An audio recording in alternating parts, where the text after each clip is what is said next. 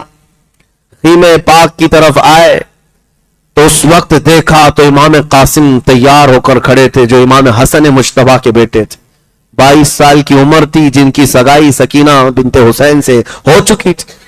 مولا حسین کے پاس آئے اور کہا چچا جان، میرے عم محترم مجھے جانے کی اجازت دیں. امام حسین نے جی بھر کر دیکھا اور کہا میرے مرحوم بھائی کی ایک ہی تو نشانی تھے، تمہیں دیکھتا تو میرے برادر گرامی کی یاد آتی، تم جاؤ گے. امام قاسم نے کہا اے میرے چچا جان، میں رسول اللہ کی امانت کو لے کر کے جا رہا ہوں اور اس میدان میں تنہا آپ کو نہیں چھوڑ سکتا، مجھے جانے دیں. امام علی مقام نے بڑے آہ و بکا کے ساتھ ان کو رخصت کیا تھا. یہ امام قاسم کی انٹری جو کربلا میں ہے وہ لکھی ہوئی ہے تاریخ طبری میں. کہا ہے جیسے امام قاسم پہلی مرتبہ گھوڑا اچھالتے ہوئے کربلا کے میدان میں آئے تھے، اس وقت کوفیوں میں ہلچل ایسی مچی تھی. ایک کوفی شخص ہے وہ کہتا ہے ہمیں دن کے وقت سورج کی تمازت کے باوجود قاسم کو دیکھ کر ایسا محسوس ہوا تھا کہ کربلا کے میدان میں 14ویں کا چاند طلوع ہوا ہے. چہرے پر وہ چمک تھی، رسول اللہ کی شباہت تھی، میرے آقا کا، خاندان اہل بیت کا. یہ جوان ہاشمی شیر جیسی آیا، پکارا حل میں مبارزین، کوئی ہے مقابل والا؟ تو کوئی آنے کو تیار نہیں تھا. تو حضرت امام قاسم نے کہا تم میں سے جو بڑا پہلوان ہے اس کو بھیجو. ازرق نام کا ایک پہلوان تھا کوفہ کا، بہت بڑا ہاتھی کی طرح چلتا، ایک بہت بڑا، اس کو سانڈ کہا جاتا تھا. عمرو بن سعد نے کہا ازرق تم جاؤ اس کے سامنے. وہ ٹھٹا مار کر ہنسنے لگا، کہا یہ بچے کے سامنے مجھے بھیج رہے ہو، میری پہلوانی تجھے پتا نہیں ہے، میری پہلوانی کا اندازہ نہیں ہے. عمرو بن سعد نے کہا تیری پہلوانی بعد کی، وہ حیدر کرار کا پوتا ہے، فاتح خیبر کا پوتا ہے، تجھے پتا ہے، مقابل میں جا. کہا نہیں، میرے 4 بیٹے ہیں، ان میں سے کسی ایک کو بھیجوں گا، ابھی اس کا سر کاٹ کر لائے گا. ازرق کے 4 بڑے بیٹے تھے اور چاروں پہلوان تھے. بڑے بیٹے کو بھیجا، امام قاسم کے پاس آیا. امام قاسم 3 دن کے پیاسے، لیکن تلوار ایسی چلتی تھی، ایسی تلوار چلائی کہ اس کا بڑا بیٹا ایک ہی وار میں ڈھیر ہو گیا. دوسرا آیا، دوسرے کو مونڈھوں سے ایسا مارا کہ وہ وہاں تڑپتا رہ گیا. تیسرا آیا، اس کو امام قاسم نے کاٹ دیا گاجر کی طرح. چوتھا آیا، اس کو بھی مار دیا. ازرق اب بفر گیا، میرے 4 بیٹے ایک کے بعد دیگرے ایسے کاٹ دیا جیسے سبزی کو کاٹا جاتا ہے. خود آیا اور اتنا ہاتھی کی طرح چنگاڑتا ہوا، دہاڑتا ہوا، پکارتا ہوا، کہا کہ تو نے میرے گھر کو ختم کر دیا، میں تیری اینٹ سے اینٹ بجا دوں گا، تجھے ختم کر دوں گا. امام قاسم نے کہا ازرق میں نے سنا ہے تو عرب کا بہت بڑا پہلوان ہے، شہ سوار ہے، لیکن تجھے تو گھوڑے کی زین باندھنی بھی نہیں آتی. یہ تو تیرے لیے عیب کی بات ہے، کسی فوجی کو یہ تانا دینا بہت بری بات تھی.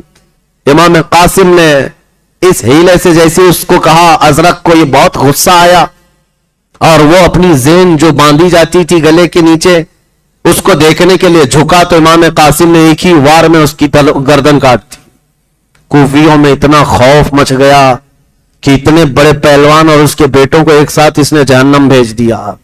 یہ ہاشمی جوان لڑتا رہا تو عمرو بن سعد نے پکار کر کہا اس لڑکے کے مقابل میں اکیلے جاتے رہو گے، یہ شام تک پورے لوگوں کو کاٹ کر رکھ دے گا، لہذا اس پر حملہ کرو. سارے لوگ تیروں سے، ہر جگہ سے لوگ مقابل میں آ گئے. ایک امام قاسم پر اس نے 300 کتوں کو چھوڑا. 300 کتے کبھی ادھر سے نوچتے کبھی ادھر سے نوچتے. تنہا علی کا لال ہزاروں میں گھر گیا، وہ فاطمہ کا لاڈلا ہزاروں میں گھر گیا. اور اس کے بعد امام قاسم کو ان 300 کے جتھے نے گھوڑے سے پکڑ کر گرایا اور ان کی گردن پاک کو جسم سے الگ کر دیا. یہ امام حسن کے بڑے بیٹے سے شہادت ہوئی. اس کے بعد امام علی مقام کے بڑے بیٹے علی اکبر آئے. حضرت علی اکبر امام علی مقام کے بہت چہیتے بیٹے. ان کے چہرے میں رسول اللہ صلی اللہ تعالی علیہ وسلم کی خوبصورتی تھی. عرب کہتے تھے شباہت تھی. ہم شبیہ رسول ان کو کہا جاتا ہے، علی اکبر کو. یہ مولا حسین کے پاس آئے، ان کی عمر تو 19 سال کی تھی. 19 سال کا جوان آیا، کس انداز سے رخصت کیا ہوگا اپنے بیٹوں کو امام حسین نے. حضرت علی اکبر کو خود گھوڑے پر سوار کرتے ہیں اور بیویوں سے کہتے ہیں اسے جانے دو. حضرت علی اکبر آئے امام زین العابدین کے پاس جو بیمار تھے، امام حسین کے ایک بیٹے جو میدان میں بیمار تھے، اور ان کو پکڑ کر رونے لگے. امام زین العابدین نے کہا بھائی رو کیوں رہے ہو؟ کوئی بھی ہمارا جانے والا رو کر نہیں گیا ہے، تم کیوں رو رہے ہو؟ کہا میں ان کوفیوں سے ڈر کر نہیں رو رہا ہوں، بلکہ اس لیے رو رہا ہوں کہ میرے بعد زین العابدین تم بیمار ہو، کہیں ان ظالموں کے سامنے تمہیں ہتکڑیاں ڈال کر لے جا کر کھڑا نہ کر دیا جائے. وہ منظر میری نظروں میں ہے، اس لیے رو رہا ہوں کہ میرے بعد کتے تمہارے ساتھ کیا کر لیں. امام زین العابدین نے کہا میں رسول اللہ کی امانتیں رکھتا ہوں، صبر کروں گا. حضرت علی اکبر گھوڑے پر سوار ہو کر کے آئے. تاریخ میں اتنے نام ہیں کہ ہمیں یاد نہیں رہ جاتے، اتنے نام کوفیوں کے لکھے ہوئے. بڑے بڑے لوگ علی اکبر کے مقابل میں آئے تھے کوفہ کے، وہ لوگ بھی آئے تھے جنہوں نے ان کے باپ کو خط لکھ کر بلایا تھا. حضرت علی اکبر کا جوش ایسا تھا، مارتے تھے، صفوں میں جاتے تھے اور پھر گھوڑا دوڑاتے ہوئے واپس آتے تھے امام حسین کی طرف. یوں کوفیوں کے درمیان صفوں کو چیرتے ہوئے جاتے اور پھر واپس آتے تھے. بار بار آتے تھے تو کیوں آتے تھے؟ تاریخ نگاروں نے کہا ہے دوسرے جو گئے واپس نہیں آئے. علی اکبر ایسے تھے، صفوں کو چیرتے ہوئے جاتے تھے اور پھر واپس آتے تھے، پھر جاتے تھے، پھر آتے تھے. امام حسین خیمے کے باہر ٹیک لگائے بیٹھے ہوئے تھے. وہ بوجھل قربانیاں امام علی مقام کو کس طرح سے بوجھل کر چکی ہوں گی. تاریخ نگاروں نے بتایا علی اکبر سے کسی نے پوچھا کہ کیوں بار بار آتے ہو؟ کہا بات در حقیقت یہ ہے ہم 3 دن کے پیاسے ہیں، کوئی پانی نہیں دیتا. میں حسین اعظم میرے باپ کے چہرے کو دیکھتا ہوں تو پیاس کم ہو جاتی ہے، تھوڑی پیاس کم ہو جاتی ہے. یہ امام علی مقام کے چہرے پاک کو دیکھتے اور یوں کہتے العطش یا ابتا، بابا جان پیاس بہت ستاتی ہے، پیاس.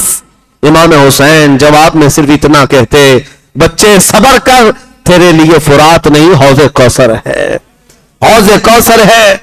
حضرت علی اکبر گئے، ظالموں نے دوپہر تک مقابلہ کیا، ظہر کا وقت آ چکا تھا. حضرت علی اکبر لڑتے رہے، ان کو گھوڑے پر سے گرا دیا گیا اور ان کی لاش کے اوپر گھوڑے دوڑا دیے گئے. حضرت علی اکبر کو جسم کو ایسے چھلنی کر دیا گیا تھا کہ یزیدی بار بار گھوڑا دوڑاتے تھے اس نازنین نرم و نازک جسم پر. اور امام علی مقام ہٹاتے رہے. کوفیوں چھوڑ دو میرا بچہ جا چکا، چھوڑ دو میرا بچہ ختم ہو چکا ہے. کوفی جب ہٹتے تو تاریخ نگاروں نے بتایا امام علی مقام جسم کو یوں سمیٹتے تھے، کربلا کے میدان میں سمیٹتے تھے. میرے عزیزوں کسی کی موت کے بعد ہمیں آج لاش کو اٹھانے میں ڈر لگتا ہے.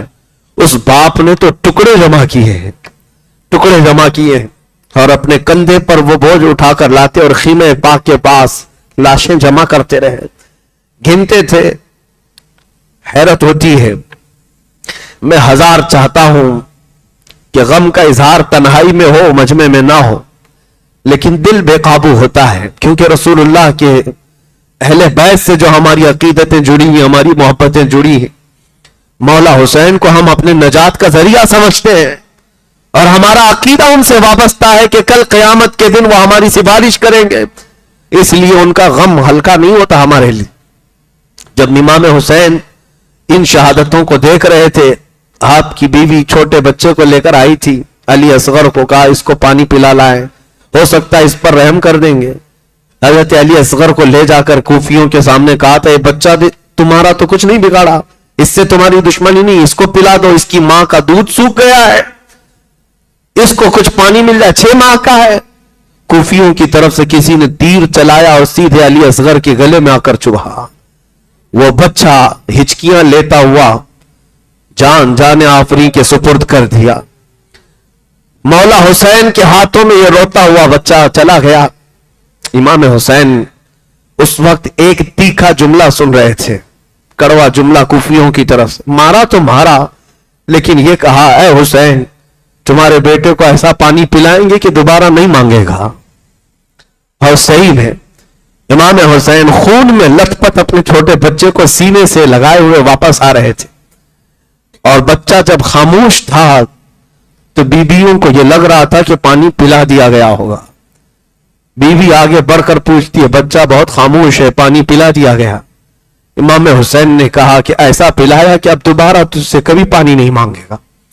یہ کہہ کر کے جیسے ہی علی اصغر کو اپنی چھاتی سے الگ کر کے دکھایا تو گلا کٹا ہوا ہے، تیر چبا ہوا ہے، حلقوم سے خون رس رہا ہے. بیبیاں تمہارے صبر پر ہماری زندگیاں قربان، ہم میں سے کوئی تمہارے قدموں تک نہیں پہنچ سکتا.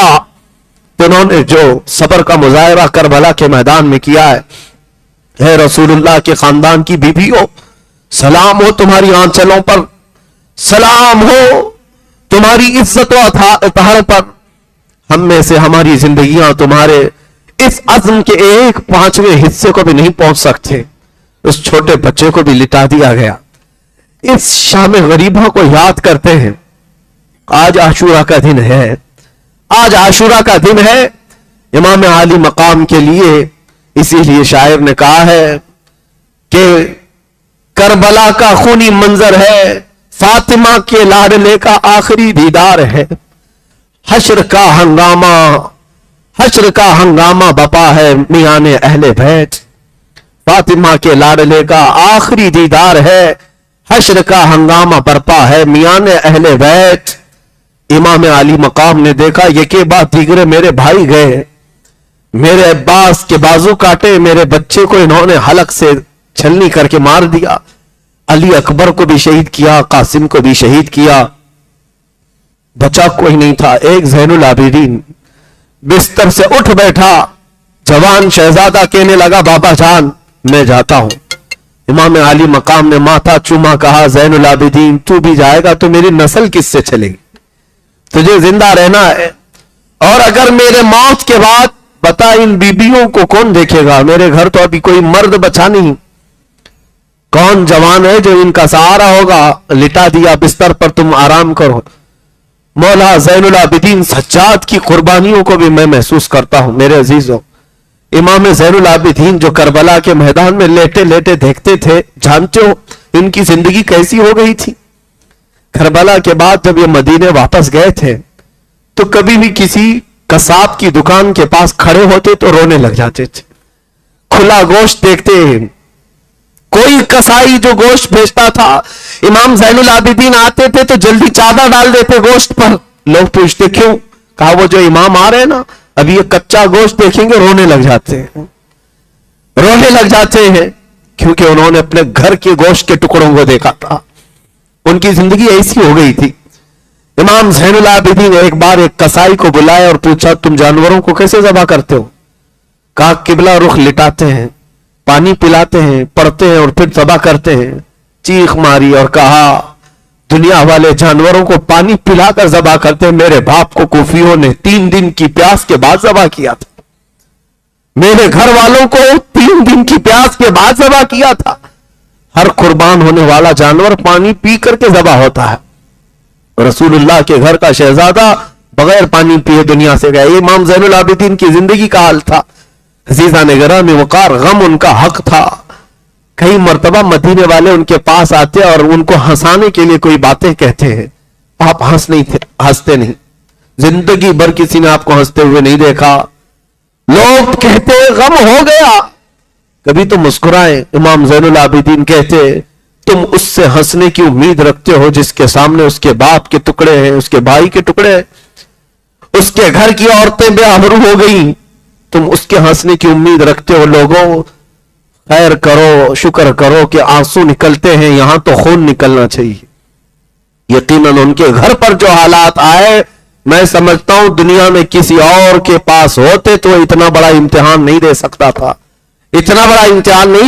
تھا. امام حسین عظیم اس قائد کو لاکھوں سلام. اب اس میدان کربلا میں بیویوں کے سامنے آئے. سیدہ زینب جلدی سے ایک صندوق لے کر کے آئیں، پیٹی لے کر آئیں اور اپنے بھائی کو اس صندوق کھول کر ایک جبہ پہنانے لگی. وہ رسول کریم صلی اللہ تعالی علیہ وسلم کا جبہ مبارکہ تھا. امام حسین نے کہا میری بہن میری ہمشیرہ آج تو کیوں پہنا رہی ہے؟ کہا بھائی جان یہ جبہ میرے اماں نے دیا تھا، سیدہ کائنات فاطمہ زہرا نے دیا تھا اپنی موت سے 2 دن پہلے، اور کہا تھا بیٹی اس کو سنبھالے رکھنا، میرا لاڈلا ایک دن میدان میں اترے گا، اس وقت اس کے آس پاس کوئی نہیں ہوگا، تو اپنے ہاتھ سے اس کو یہ جبہ پہنانا، اس لیے کہ اس کو اس کی ماں سے بڑی محبت ہے. امام حسین کو یہ کہتی ہوئی وہ جبہ پہناتی رہی.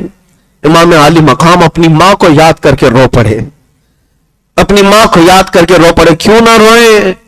ایک امام مسلم ہیں جنہوں نے ایک روایت بیان کی ہے، وہ کہتے ہیں میں نے خواب میں دیکھا تھا ایک بوڑھی عورت اپنے چہرے پر چادر ڈالی ہوئی جھاڑو لے کر میدان جھاڑ رہی ہے. میں قریب جا کر پوچھا بی بی تم کون ہو؟ وہ اپنا چہرہ نہیں دکھاتی اور کہتی ہے میں محمد الرسول اللہ کی بیٹی فاطمہ ہوں. کہا یہاں کیوں جھاڑ رہی ہو؟ کہا کل میرا بچہ یہاں گر کر شہید ہونے والا ہے، اس میدان کی کنکریاں صاف کر رہی ہوں. میرے عزیزوں اس فاطمہ الزہرا کے اس عظیم لاڈلے کا آخری دیدار ہے، جس کے حلقوم کو میرے مصطفیٰ نے چوما ہے، ان کا آخری دیدار ہے. جو دوش پیغمبر کا راکب سوار ہے اس کا آخری دیدار ہے، جن سے شریعت مصطفیٰ چلی اس کا آخری دیدار ہے.